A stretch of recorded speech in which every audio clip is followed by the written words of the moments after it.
Nesse módulo, a gente vai dar continuidade, né, conforme eu comentei no módulo anterior, como é que é a história do yoga moderno. Então eu quis separar, né, um pouco da cronologia inteira de 5, 6 mil anos para esse pedacinho que ele é importante para que a gente entenda, né, como que chega aqui no Brasil, como chega nos Estados Unidos, como nasce o Vinyasa, o Ashtanga e outros nomes de yoga, né, yoga terapêutico e etc. Eu vou trazer aqui duas vertentes do yoga, que é bem importante de a gente entender. Uma vertente é uma vertente científica, onde vários indianos, né, começam a estudar, professores, médicos, terapeutas, eles começam a estudar os efeitos do yoga como terapia, como alguma coisa para ajudar na questão da saúde dos indivíduos. E outra vertente, que eu já explico um pouquinho melhor depois, é a individualização do yoga. As pessoas, né, nós não somos iguais. Então, chegou um cara lá que disse assim, epa, como é que vocês querem colocar a mesma yoga para todo mundo, né? A gente tem que individualizar. Pessoas que precisam disso, pessoas que precisam daquilo. Então, a gente tem duas grandes vertentes derivadas da Hatha Yoga, né? Então lembre-se, a gente está falando das nossas raízes do Raja Yoga, do nosso caule, né, do Hatha Yoga, e esse monte de galhos, monte de flores e folhas que são os diferentes tipos de yoga. Eu vou fazer um adendo aqui que eu acho que é bem importante, né? Na minha opinião, não existe yoga certo e yoga errado. Né? Não existem textos que falem disso, né? Os textos clássicos não trazem isso. Cada um traz a sua abordagem do yoga. Eu, Ana, acho que não existe yoga certo e yoga errado. Existe o yoga para você, o yoga que você se sente bem fazendo. Então, por exemplo, eu que tenho pressão baixa, eu não posso fazer hot yoga, que é numa sala aquecida a 40 graus, por exemplo. Eu não consigo fazer, não vai me fazer bem, não vai fazer bem para o meu estilo, né? Para o meu estilo de corpo, para o meu estilo de saúde. Então, eu acho que é importante a gente colocar, né? Yoga é para todos. É para uma pessoa que está grávida, para uma pessoa de idade, para criança, para pessoas que estão bem de saúde, para uma pessoa que tem algum problema na coluna ou tem uma pressão alta. Yoga é para todos, só que a gente realmente precisa ter o cuidado e essa adaptação, né? Então nem toda postura serve para todo mundo. Porém, meditar e respirar a gente pode trabalhar, não todas as respirações, não todos os pranayamas, obviamente. Mas só fiz esse adendo que eu acho que é bem importante, mas essa é a minha forma de enxergar, né, toda essa filosofia, pelo tanto que eu venho estudando nesses anos todos. Mas vamos aqui à história do yoga moderno, né? Então, existem dois caras bem importantes, e aí eu vou trazendo os nomes, eu vou olhar aqui porque eu não consigo falar os nomes perfeitamente, né? São todas as pessoas aqui, com exceção de uma pessoa, são todos indianos, né? Então, são pessoas de origem da Índia que foram vindo para os Estados Unidos, para outros locais, se estabelecendo e trazendo coisas. Então, o primeiro desses caras é o Vivekananda. Ele nasce em 1863 e morre em 1902. E ele começa a dar essa vertente para o yoga científico, para esse yoga estudado cientificamente que eu acabei de comentar com você. E ele é o cara que vai para Chicago em 1893 e começa a levar essa filosofia do yoga para os Estados Unidos. Ele é um cara muito importante porque ele começa, né? Ele é um desbravador, se a gente for olhar pela questão histórica. Ele é um cara desbravador que sai do Oriente para o Ocidente e traz o yoga com essa vertente científica. E de inúmeros discípulos dele, né? Que a gente sempre está falando de mestres e discípulos. De inúmeros discípulos deles, eu vou destacar dois para vocês, mas existem vários. Um é o Yogendra, né? Ele nasce em 1897 e morre em 1989. Então, se vocês olharem ali, ele vive praticamente 100 anos. E ele começa, né, a estudar, né, ele alia a ciência com yoga. Ele é um dos caras que é o discípulo do Vivekananda, onde ele traz esse estudo. Esses caras ou eram médicos, e aí coloca, né, a medicina indiana, né, que a gente tem toda uma diferença para a medicina tradicional ocidental, a maneira de enxergar, né? E esses caras ou eram fisioterapeutas ou eram professores, então eles começam a estudar o que uma postura faz, o que uma respiração faz. E o outro cara que é discípulo do Vivekananda é o Yogananda, né, que nasce em 1983 e morre em 1952. Ele funda a primeira escola de yoga fora da Índia e ele denomina o nome da escola dele de Kriya Yoga. A palavra Kriya em sânscrito quer dizer limpeza. E aí a gente não pode confundir com os kriyas do yoga, né? Que são as limpezas que a gente faz dentro dessa nossa filosofia. Não vamos confundir Kriya Yoga de limpeza, né, da nossa filosofia com a escola que o Yogananda cria. Mas é importante a gente mencionar que ele funda a primeira escola nos Estados Unidos, fora da Índia, e ele denomina a escola dele como sendo uma escola de Kriya Yoga. Claro que Kriya é limpeza, então pensa a yoga como limpeza do nosso corpo para que a gente tenha saúde, para que a gente atinja estados elevados de consciência e etc. O outro cara, além do Vivekananda, que também vai pelo lado científico, é o Madhava Das.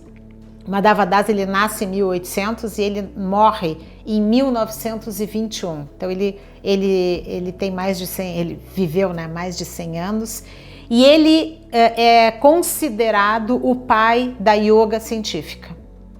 Então ele junto, né, ele é meio que contemporâneo, né, do Vivekananda, ambos na Índia, ambos estudando, ambos trazendo essa vertente de ciência, de estudo científico para o yoga. E começam a trabalhar essa questão toda de o que a yoga faz para a nossa saúde.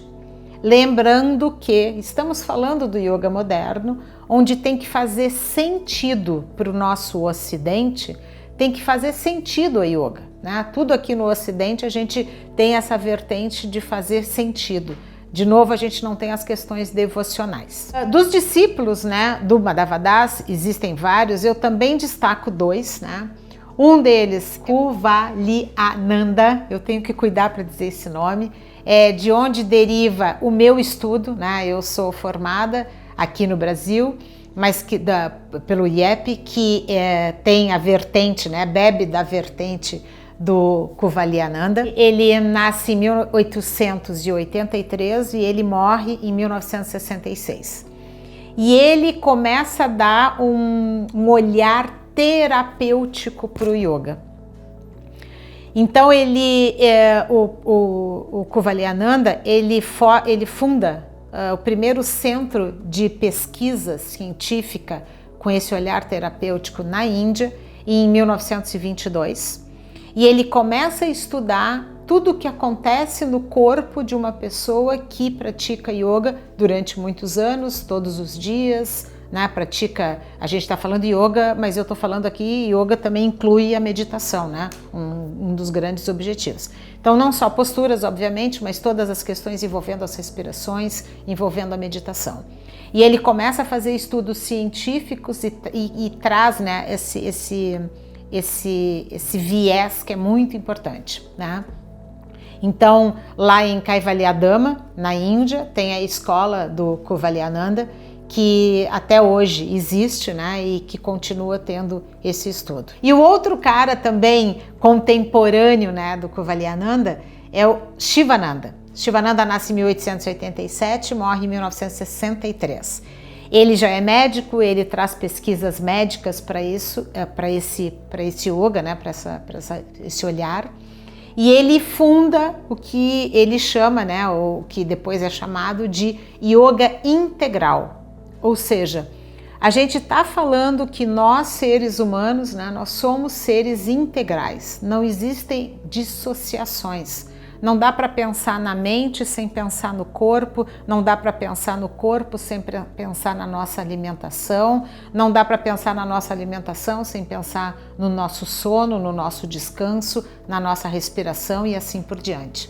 Então, todos esses caras aqui que eu acabei de comentar têm o viés científico e o viés terapêutico, o viés de olhar o ser integral. Então, o que o yoga faz, né? O que o yoga traz de benefícios para essas questões científicas, terapêuticas, integrais e esse olhar inteiro.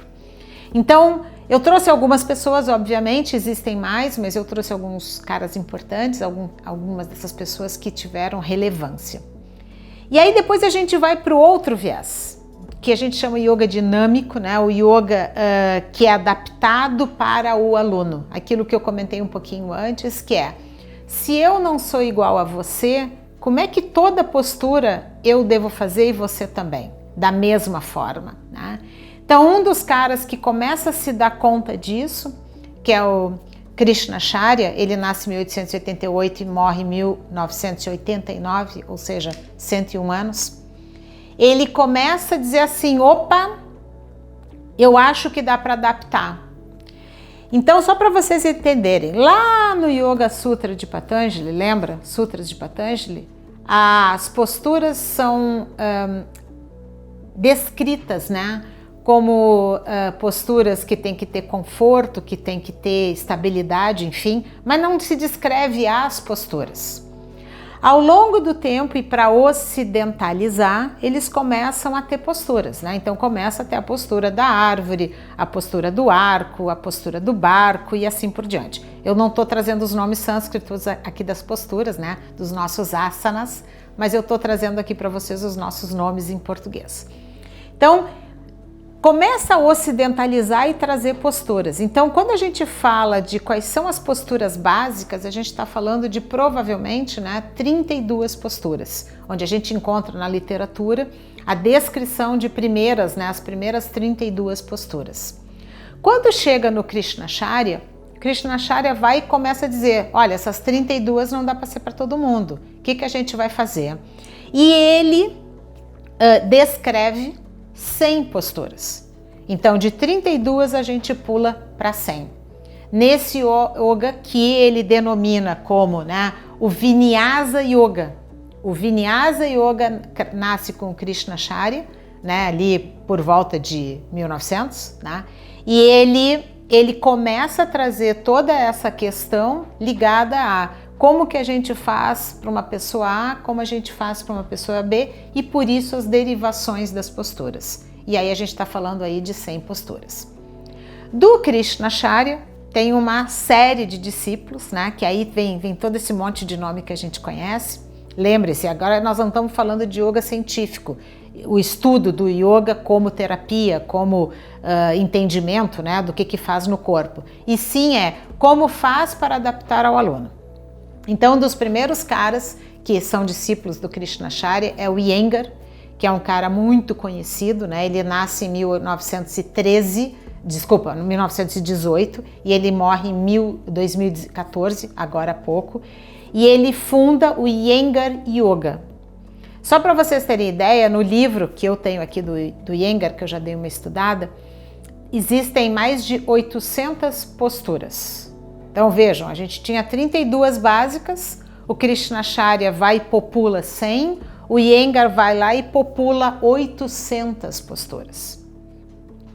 E o que o Iyengar pega, né? O que tem o método do Iyengar? Né? Então, lembre-se, todos esses métodos são derivados do Hatha Yoga, do Raja Yoga. Mas o Iyengar faz o seguinte, ele pega e faz a questão das posturas serem muito cuidadosas, muito observadas, né? Então, o Iyengar tem uma metodologia de detalhe da postura, ele é muito rígido na questão do detalhe da postura. Só para vocês terem uma ideia,